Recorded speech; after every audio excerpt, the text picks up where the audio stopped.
اعوذ باللہ من الشیطان الرجیم بسم اللہ الرحمن الرحیم الحمدللہ رب العالمین صلی اللہ علی محمد وآلہ اجمعین واللعنۃ الدائمۃ علی اعداء محمد وآل محمد اما بعد وفقنا اللہ وإیاکم للعلم والعمل الصالحین انشاءاللہ تعالی۔ درس نمبر جو ہمارا 8 ہے، جس کا موضوع یہ ہے کہ عقیدہ کی تلاش ایک واجب فریضہ۔ عقیدہ کی تلاش ایک واجب فریضہ اس وجہ سے ہے کہ چونکہ بہت سارے لوگوں کے اگر ہم عقائد کو دیکھتے ہیں اور ان کے نظریات کو دیکھتے ہیں کہ وہ کیا مانتے ہیں، تو ان میں بہت زیادہ ہمیں اختلاف نظر آتا ہے۔ بہت زیادہ متضاد عقیدے لوگوں کے موجود ہیں، جو کہ حقیقت ہے، پریکٹیکل طور پہ ہم دیکھ رہے ہیں۔ تو اب یہاں پہ ایک انسان یہ نہیں کہہ سکتا کہ وہ چپ کر کے بیٹھا رہے گا اور کسی بھی عقیدے کے متعلق تحقیق و جستجو نہیں کرے گا، بلکہ اس کی عقل اسے یہ کہے گی کہ چونکہ ہو سکتا ہے کہ قیامت ہو، آخرت ہو، حساب کتاب ہو، تو لہٰذا تم بہت بڑے نقصان کا شکار ہو سکتے ہو اگر تم نے تحقیق کی طرف قدم نہ بڑھایا۔ تو اب یہ انسان کیا کرتا ہے کہ عقل کی اس آواز پہ لبیک کہتے ہوئے تحقیق کی طرف جاتا ہے۔ اب تحقیق کی طرف جا کے جہاں پہ اس کی عقل اسے مطمئن کرے گی، وہ اسی جگہ پہ رک جائے گا تاکہ وہ عقلی طور پہ مطمئن ہو جائے اور عقلی تقاضوں کو وہ پورا کر سکے۔ اور اس قانون کو ہم نے کہا تھا کہ قانون دفع ضرر محتمل کہتے ہیں۔ اور یہ جب انسان کے عقیدے کی بات آتی ہے تو یہاں پہ خطرہ بہت زیادہ بڑھ جاتا ہے۔ اور آپ کے سامنے ہم نے دنیاوی بہت ساری مثالیں رکھی تھیں کہ انسان کو جب اپنی نوکری کا خطرہ ہو، اپنی جان کا خطرہ ہو، اپنے مال کا خطرہ ہو، اپنی عزت و ناموس کا خطرہ ہو، تو چاہے وہ فیصد احتمال تھوڑا ہو، لیکن چونکہ خطرہ بہت زیادہ ہو سکتا ہے، لہذا وہ انسان احتیاطی تدابیر کو اپناتا ہے یا کسی سے کنفرم کرتا ہے، خبر لیتا ہے اور اس خطرے کے متعلق تحقیق کی طرف بڑھتا ہے۔ اب ہم آج کے جو درس ہے اس میں خصوصی طور پہ ہم عقیدے کی بات کریں گے کہ جو انسان کا یہ عقیدہ ہے کہ اس کا خالق ہے، اس کا مالک ہے، دنیا میں آنے کا اس کا کوئی نہ کوئی مقصد ہے اور قیامت کے دن اس انسان کو دوبارہ زندہ کیا جائے گا، مرنے کے بعد ایک اور زندگی ہے۔ اس عقیدے کی تلاش کے متعلق عقل کا کیا تقاضا ہے تو وہ ہم آپ کے سامنے بیان کر چکے۔ مزید آج میں ہم اسی کے اوپر فوکس کریں گے۔ سب سے پہلے ابھی ہم نے بیان کیا کہ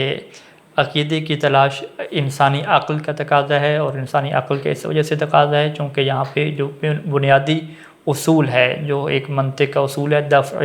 ضرر محتمل، اس کی یہاں پہ ہمیں رعایت کرنی ہوتی ہے اور اپنے آپ کو ممکنہ نقصان سے، ممکنہ بہت بڑے نقصان سے بچانے کی خاطر ہمیں تحقیق کی طرف قدم بڑھانا ہوتا ہے تاکہ ہم اس ممکنہ نقصان کا جو خطرہ دل میں پیدا ہو چکا ہے اسے ختم کر سکیں اور عقلی طور پہ ختم کر سکیں، نہ کہ لاابالی طور پہ اور جس کو کوئی پرواہ نہیں ہوتی اس جیسا ہم رویہ اپنائیں۔ اور دوسری ہم یہاں پہ یہ بحث کریں گے کہ آخرت کے خطرے کا معقول امکان کیسے ہے۔ کوئی بندہ کہہ سکتا ہے کہ مجھے تو کوئی کسی قسم کا کوئی امکان نہیں نظر آتا، کوئی احتمال نہیں نظر آتا کہ ایک زندگی مرنے کے بعد ہوگی اور وہاں پہ حساب کتاب چلے گا، آخرت ہوگی۔ کہتے ہیں مجھے تو کچھ بھی نہیں نظر آتا۔ تو آپ یہ کیسے کہہ سکتے ہیں کہ یہ خطرہ پیدا ہو چکا ہے اور واقعاً اس کے پیچھے ہمیں جانا چاہیے، اس دعوے کے متعلق ہمیں تحقیق کرنی چاہیے، اس کو ٹائم دینا چاہیے، اس کو اسٹڈی کرنا چاہیے، پڑھنا چاہیے، اس کے اوپر ہمیں ڈیبیٹ کرنی چاہیے، یہ کہاں سے آپ ہمیں یہ بات ثابت کر لیں گے؟ تو ہم اسے کہتے ہیں کہ آپ کے سامنے ہم بہت ساری چیزیں رکھتے ہیں۔ سب سے پہلے ہم آپ کے سامنے جو آسمانی پیغامات ہیں وہ آیات رکھیں گے، پھر روایات رکھیں گے، پھر ہم دیکھیں گے کہ یہ خبریں کون لوگ دینے والے ہیں، ان کی معاشرے میں حیثیت کیا ہے۔ ان ساری چیزوں کو جب آپ اسٹڈی کریں گے، اپنے سامنے رکھیں گے، تو یقیناً اگر عقل انسان کی سلامت ہے تو وہ کہے گی واقعاً یہ ایک معقول بات ہے کہ خطرہ تو ہے، ایک بہت بڑے نقصان کا اندیشہ تو ہے، اور اس نقصان کے اندیشے کو ختم کرنے کے لیے مجھے کچھ نہ کچھ جستجو اور تحقیق کی طرف اپنے قدم بڑھانے پڑیں گے۔ سب سے پہلے ہم چلتے ہیں قرآن مجید کی چند ایک آیات کی تلاوت آپ کے سامنے کرتے ہیں، اور یہ سورہ زمر کی آیات ہیں، 64 نمبر سے لے کر 72 نمبر تک کی آیات۔ اعوذ باللہ من الشیطان الرجیم قل افغیر اللہ تأمرونی اعبد ایھا الجاہلون، کہہ دیجئے اے نادانوں، کیا تم مجھے کہتے ہو کہ میں غیر اللہ کی بندگی کروں؟ وَلَقَدْ أُوحِيَ إِلَيْكَ وَإِلَى الَّذِينَ مِنْ قَبْلِكَ لَئِنْ أَشْرَكْتَ لَيَحْبَطَنَّ عَمَلُكَ وَلَتَكُونَنَّ مِنَ الْخَاسِرِينَ، اور بتحقیق آپ کی طرف اور آپ سے پہلے انبیاء کی طرف یہی وحی بھیجی گئی ہے کہ اگر تم نے شرک کیا تو تمہارا عمل ضرور ضائع ہو جائے گا اور تم ضرور نقصان اٹھانے والوں میں سے ہو جاؤ گے۔ بل اللہ فاعبد وکم من الشاکرین، بلکہ اللہ ہی کی عبادت کرو اور شکر گزاروں میں سے ہو جاؤ۔ وما قدر اللہ حق قدر ہی، اور ان لوگوں نے اللہ کی قدر شناسی نہ کی کہ جیسے کہ اس کی قدر کرنے کا حق تھا۔ والارض جمیعا قبضتہ یوم القیامہ والسماوات مطویات بیمینہ، اور قیامت کے دن پوری زمین اس کے قبضہ قدرت میں ہوگی اور آسمان اس کے دست قدرت میں لپٹے ہوئے ہوں گے۔ سبحانہ و تعالی عما یشرکون، وہ پاک اور بالا تر ہے اس شرک سے جو یہ لوگ کرتے ہیں۔ ونفخ فی الصور فصعق من فی السماوات ومن فی الارض الا من شاء اللہ، اور جب سور میں پھونک ماری جائے گی تو جو آسمانوں اور زمین میں ہیں وہ سب بے ہوش ہو جائیں گے مگر جنہیں اللہ چاہے۔ ثم نفخ فیہ اخری فاذا هم قیام ینظرون، پھر دوبارہ اس میں پھونک ماری جائے گی تو وہ اتنے میں سیدھے کھڑے ہو کر دیکھنے لگیں گے۔ واشرقت الارض بنور ربها ووضع الکتاب وجیء بالنبیین والشہداء وقضی بینہم بالحق وہم لا یظلمون، اور زمین اپنے رب کے نور سے چمک جائے گی اور اعمال کی کتاب رکھ دی جائے گی اور پیغمبروں اور گواہوں کو حاضر کیا جائے گا اور ان کے درمیان حق کے ساتھ فیصلہ کیا جائے گا اور ان پر ظلم نہیں کیا جائے گا۔ ووفیت کل نفس ما عملت وهو اعلم بما يفعلون، اور ہر شخص نے جو عمل کیا ہے اسے اس کا پورا بدلہ دیا جائے گا اور اللہ ان کے اعمال سے خوب واقف ہے۔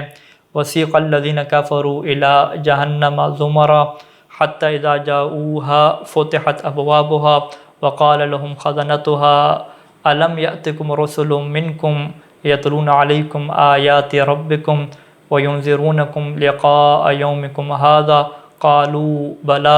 ولکن حقت کلمۃ العذاب علی الکافرین، اور کفار گروہ در گروہ جہنم کی طرف ہانکے جائیں گے یہاں تک کہ جب وہ اس کے پاس پہنچ جائیں گے تو اس جہنم کے دروازے کھول دیے جائیں گے اور جہنم کے کارندے ان سے کہیں گے کیا تمہارے پاس تم میں سے پیغمبر نہیں آئے تھے جو تمہارے رب کی آیات تمہیں سناتے اور اس دن کے پیش آنے کے بارے میں تمہیں متنبہ کرتے؟ وہ کہیں گے ہاں کیوں نہیں، لیکن اب کفار کے حق میں عذاب کا فیصلہ حتمی ہو چکا ہے۔ قیل ادخلوا ابواب جہنم خالدین فیہا فبئس مثوی المتکبرین، کہا جائے گا جہنم کے دروازوں میں داخل ہو جاؤ جس میں تمہیں ہمیشہ کے لیے رہنا ہے، پس تکبر کرنے والوں کا کتنا برا ٹھکانہ ہے۔ یہ جتنی آیات ہیں، کیا ایک عقل مند اور باشعور انسان ان آیات کو سنے، چاہے وہ اللہ کا منکر ہو، قیامت کا منکر ہو، جب وہ ان آیات کو اس ساری چیزوں کو سنے گا اور پھر ادھر سے وہ دیکھے گا کہ ان لوگوں کے پاس اللہ کے وجود کے اوپر دلائل بھی موجود ہیں، قیامت کے اوپر ان کے پاس عقلی دلائل موجود ہیں، اللہ کی توحید کے اوپر عقلی دلائل موجود ہیں، تو وہ کیسے تکبر کرے گا، یعنی ضد بازی میں آ جائے گا اور تکبر کہے گا کہ نہیں مجھے کوئی ضرورت نہیں ہے تمہارے نظریات میں تحقیق کرنے کی۔ فرض کریں کہ 1,24,000 انبیاء علیہ السلام کہ جس میں بہت عظیم عظیم افراد تھے کہ جن کی عظمت کو، جن کی امانت داری کو، جن کی صداقت کو، جن کی راست بازی کو، نیک ہونے کو سب لوگ مانتے تھے، حتیٰ کہ کافر لوگ بھی مانتے ہیں، آپ بھی مانتے ہیں۔ وہ سب کے سب یہ دعویٰ کرتے ہیں کہ کائنات کا ایک خالق ہے، اس کے اوپر ہمیں ایمان لانا ہے۔ وہ مزید ہمیں خبردار کرتے ہیں کہ اگر خالق پر ایمان نہیں لاؤ گے، اپنی زندگی کے مقصد کو نہیں سمجھو گے تو آخرت میں عذاب کے مستحق بن جاؤ گے۔ تو کیا یہ بات انسانی عقل کے خلاف ہے کہ ان تمام عظیم شخصیات کے دعووں کو کوئی اہمیت نہ دی جائے اور ان کی باتوں کو سنجیدگی سے بالکل نہ لیا جائے؟ یعنی اتنے بڑے بڑے معتبر افراد جو سچائی میں معروف ہیں، جو امانت داری میں معروف ہیں، وہ اگر دعوت دیں تو کیا انسان کی عقل کو ذرا سے بھی خطرہ پیدا نہیں ہوتا اور وہ تھوڑا سا بھی ان کی باتوں کو سنجیدہ لینے کے لیے تیار نہیں ہے؟ اور پھر جب انبیاء علیہ السلام کے ساتھ آپ ایک بہت بڑی تعداد اوصیاء کی، علماء کی، نیک لوگوں کی، بہت سارے دنیا میں ایسے افراد موجود ہیں جو ایماندار ہیں، نیک ہیں، بیوقوف نہیں ہیں، عقل والے ہیں، صداقت میں، اپنی ذہنی صلاحیت میں وہ معروف ہیں. وہ سب کے سب کہہ رہے ہیں کہ انبیاء ہمارے پاس آئے ہیں، انہوں نے ہمیں خبر دی ہے کہ قیامت ہوگی اور ہمارا خالق ہے، ہمیں اس کے اوپر ایمان لے کر آنا ہے. اگر ہم زندگی اس کے بتائے ہوئے طریقے سے نہیں گزاریں گے تو ہم بہت بڑے نقصان کا شکار ہو سکتے ہیں. تو کیا ایک انسان کے ذہن میں اتنے معتبر لوگوں کی باتیں سننے کے بعد بھی اس کے ذہن میں یہ خیال نہیں آتا کہ میں ان کے دعوے کو تھوڑا سا سنجیدہ لے لوں اور تھوڑی سی تحقیق کی طرف قدم بڑھا لوں؟ کیا ذرا بھی اس کے دل میں اس قسم کا کوئی اندیشہ پیدا نہیں ہوتا؟ اگر ایک شخص مسلمان ہے لیکن وہ محمد و آل محمد کی ولایت کا منکر ہے، تو کیا وہ احادیثیں سننے کے بعد بھی جو اس کی اپنی کتابوں میں ہے، دیگر کتابوں میں ہے، بہت سارے قرآن مجید کی آیات سے دلائل ہیں، کیا وہ سب چیزوں کو سننے کے بعد بھی ان دعووں کو سنجیدگی سے لینے کے لیے تیار نہیں ہوگا؟ ذرا بھی ان کے بارے میں سوچنے کی اور تحقیق کرنے کی فکر نہیں کرے گا؟ کہ جب وہ ایک مسلمانوں کے گروہ کی بہت ساری دلائل کو سنتا ہے اور اپنی کتابوں میں حدیث کو دیکھتا ہے کہ ولایت کتنی ضروری ہے، کہ ولایت کے بغیر اس کے اعمال تک قبول نہیں ہوتے، اعمال ضائع ہو جاتے ہیں، تو کیا ان سب باتوں کے باوجود وہ کوئی خطرہ محسوس نہیں کرتا؟ یہ وہ منطقی اور تفصیلی باتیں آپ کے سامنے ہم نے رکھی ہیں کہ جو اس بات کی نشاندہی کرتی ہیں کہ انسان کے لیے عقیدے کے متعلق غور و فکر کرنا، تلاش کرنا کتنا ضروری ہے، کتنا انسان کے لیے اہم ہے کہ وہ اپنے عقائد کے متعلق نظر ثانی کرے اور اپنے آپ کو مطمئن زندگی کی طرف لے کر جائے کہ جہاں پہ اس کے پاس کسی قسم کا کوئی خطرہ نہ ہو. ہم آپ کے سامنے رکھتے ہیں چند ایک روایات کہ یہ جو روایات انسان کے سامنے آئیں تو کیا انسان پھر بھی غور و فکر کی طرف نہیں بڑھے گا؟ ابان بن تغلب امام صادق علیہ السلام کے صحابی ہیں، وہ یہ نقل کرتے ہیں کہ امام علیہ السلام نے فرمایا کہ اذا کان یوم القیامہ نادى مناد، کہ جب قیامت کا دن ہوگا تو ایک منادی ندا دے گا کہ من شاہد ان لا الہ الا اللہ، کہ جو بھی گواہی دیتا ہے کہ اللہ ایک ہے، اللہ کے سوا کوئی معبود نہیں ہے، وہ جنت میں داخل ہو جائے. پھر ابان نے یہ سوال کیا کہ مولا اگر یہ اتنی آسان بات ہے تو پھر لوگوں کا اختلاف کس بات کے اوپر ہے؟ قیامت کے دن بس یہ ندا آ جائے کہ ایک بندہ کہہ رہا ہوگا کہ بھئی یہ گواہی دو اور جنت میں چلے جاؤ، تو بڑا آسان کام ہو گیا. تو اس وقت امام علیہ السلام نے فرمایا کہ انہو اذا کان یوم القیامت نسوہا، کہ جب قیامت کا دن ہوگا تو وہ اس کلمے کو، اس گواہی کو بھول جائیں گے. اس کا کیا مطلب ہے؟ اس کا مطلب یہ ہے کہ جب انسان دنیا میں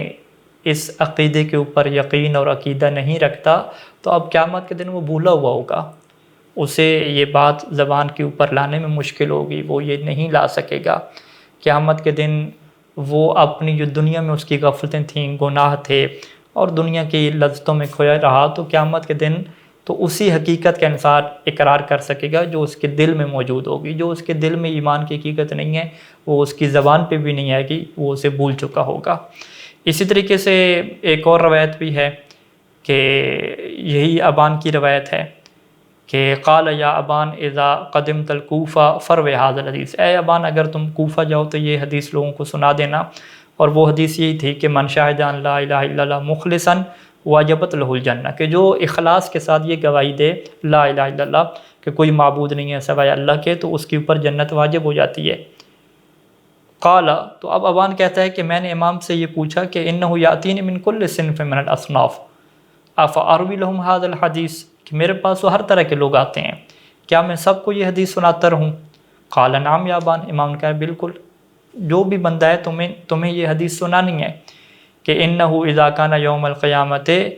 وجمع اللہ الاولین والآخرین، کہ جب قیامت کا دن ہوگا اللہ سب لوگوں کو جمع کرے گا، جو پہلے لوگ تھے جو بعد کے تھے سب کو جمع کرے گا. اب ہوگا کیا؟ فَتُسْلَبُ لَا إِلَٰهَ إِلَّا اللَّهُ مِنْهُمْ، سب سے لا الہ الا اللہ کی جو گواہی ہے وہ لے لی جائے گی، سلب کر لی جائے گی، چھین لی جائے گی، یعنی وہ گواہی نہیں دے پائیں گے. إِلَّا مَنْ كَانَ عَلَىٰ هَذَا الْأَمْرِ، کہ جو ہمارے اس امر کے اوپر ہوگا، یعنی جو ہمارا امر ولایت ہے، جو اس کے اوپر کاربند رہے گا، جو اپنی زندگی کو فقط زبانی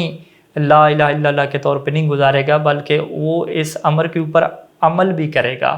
اس کی زندگی میں لا الہ الا اللہ ڈل چکا ہوگا، اس کے کردار میں، اس کے عمل میں، کہ جب لا الہ الا اللہ ہے کہ بندگی فقط اللہ کی ہے اور اللہ کی اطاعت کی طرف وہ بڑھے گا، تو یقیناً وہ ہادیان برحق کے اوپر ایمان لے کر آئے گا، ان کے اوپر وہ معرفت رکھے گا۔ تو جو ایمان اور معرفت رکھے گا، ولایت کو مانے گا، تو وہی قیامت کے دن گواہی دے سکے گا۔ تو ان جیسی روایات کو سننے کے بعد کیا انسان کے اندر اس طرح کا کوئی خطرہ پیدا نہیں ہوتا کہ مجھے اپنی زندگی کو کس طرح تبدیل کرنا چاہیے، مجھے اپنی زندگی کے طور طریقے کو، اپنے نظریات کو کیسے بدلنا چاہیے، اس کے بارے میں کیسے سوچ و بچار کرنی چاہیے تاکہ میں اپنے آپ کو ایک بہت بڑے نقصان سے بچا سکوں؟ تو انسان کی عقل اسے یہی کہے گی کہ یہ جب باتیں کرنے والے بہت سی معتبر شخصیات ہیں، بہت سارے ایسے لوگ ہیں کہ جن کی باتوں کو سچ سمجھا جاتا ہے اور ان لوگوں کا جھوٹ کہیں پہ تاریخ میں ہمیں نہیں ملتا، اور ان لوگوں کی باتوں کو قبول کرنے والے بہت سارے عقل مند لوگ، بہت سارے امانت دار لوگ ہیں جو کہ ان کی باتوں کو قبول کر رہے ہیں، اور ان کے پاس بہت زیادہ اس کے اوپر دلائل بھی ہیں، عقلی دلائل بھی ہیں، منطقی دلائل بھی ہیں، قرآن و حدیث سے بھی دلائل ہیں۔ تو کم از کم اسے عقل کہے گی کہ تمہیں اب یہاں پہ تکبر نہیں کرنا، تمہیں ضد بازی نہیں کرنی، تمہیں لاابالی نہیں کرنی، تمہیں بے پرواہی کی طرف نہیں جانا، بلکہ تمہیں تھوڑا سا غور و فکر کرنا ہے، تحقیق کی طرف جانا ہے۔ تو لہذا عقیدہ کی تلاش ایک واجب فریضہ ہے، اس کے متعلق انسان کی عقل بھی کہتی ہے، اور آخرت کے خطرے کا معقول امکان ہمیں نظر آتا ہے کہ جب ہم 1,24,000 انبیاء، بہت سارے صالحین، نیک لوگوں کو ڈراتے ہوئے دیکھتے ہیں کہ وہ ہمیں ڈرا رہے ہیں، تو یہاں سے سب انسانوں کے ہاں یہ بات پیدا ہو جاتی ہے کہ ہمیں اس دعوے کو سنجیدہ لینا چاہیے اور اس کے اوپر تحقیق کرنی چاہیے کہ کیا ہمارا خالق ہے یا ہمارا خالق نہیں ہے۔ اگر ہمارا خالق ہے تو وہ اگر با حکمت ہے، وہ اپنے کام حکمت کی وجہ سے کرتا ہے، کوئی نہ کوئی اس کی لاجک ہوتی ہے، تو پھر ہمیں اس نے کیوں دنیا میں بھیجا؟ اگر ہمیں دنیا میں بھیجا ہے تو ہماری کیا ذمہ داری رکھی ہے؟ کیا یہ دنیا ختم ہو جائے گی تو ہم بھی بالکل ختم ہو جائیں گے، یا کوئی اس کے بعد بھی کوئی مقصد ہے، کوئی بعد کی زندگی ہے؟ یہ ساری چیزیں ایسی ہیں کہ انسان کی عقل اسے مجبور کرتی ہے کہ تم نے اس کے متعلق غور و فکر کرنا ہے اور سوچنا ہے۔ تو یہاں تک یہ ہمارا مختصر درس مکمل ہوا کہ اس کے بعد پھر ہم اللہ کے وجود کی جو بحث ہے کہ ہمارا خالق ہے اور خالق اس کائنات کا ہونا ضروری ہے، اس کو ہم دلائل سے ثابت کریں گے۔ لیکن یہاں تک یہ بات واضح ہو چکی کہ جب انسان کے عقائد میں بہت زیادہ، انسانوں کے جب عقائد میں بہت زیادہ اختلاف موجود ہے، تو اس اختلاف کے ہوتے ہوئے بہت سارے انبیاء اور بہت سارے نیک لوگ اور بہت سارے سچے لوگ بھی ایک دعویٰ رکھتے ہیں۔ اگر وہ اپنا دعویٰ رکھتے ہیں تو اس دعوے کے اوپر تحقیق ہمیں کرنی پڑے گی، اور یہی انسانی عقل کا تقاضا ہے، کیونکہ انسان کی عقل یہ فیصلہ کر چکی ہے کہ اگر آپ کو بہت بڑے نقصان کا اندیشہ ہو، جسے ضرر محتمل عربی میں کہتے ہیں، تو اس کو دور کرنا اپنے آپ سے، دفع ضرر محتمل، یہ آپ کے اوپر ضروری ہے۔ اگر آپ ایسا نہیں کریں گے تو آپ عقل کے ہاں مجرم ٹھہریں گے، اور جو عقل کے ہاں مجرم ٹھہرتا ہے وہ اپنے نقصان کا خود ذمہ دار ہوتا ہے، اور تمام عقل مند لوگ ایسے شخص کی مذمت کرتے ہیں، اس کو ملامت کرتے ہیں کہ تم نے کیوں اپنی عقل کی بات نہیں سنی۔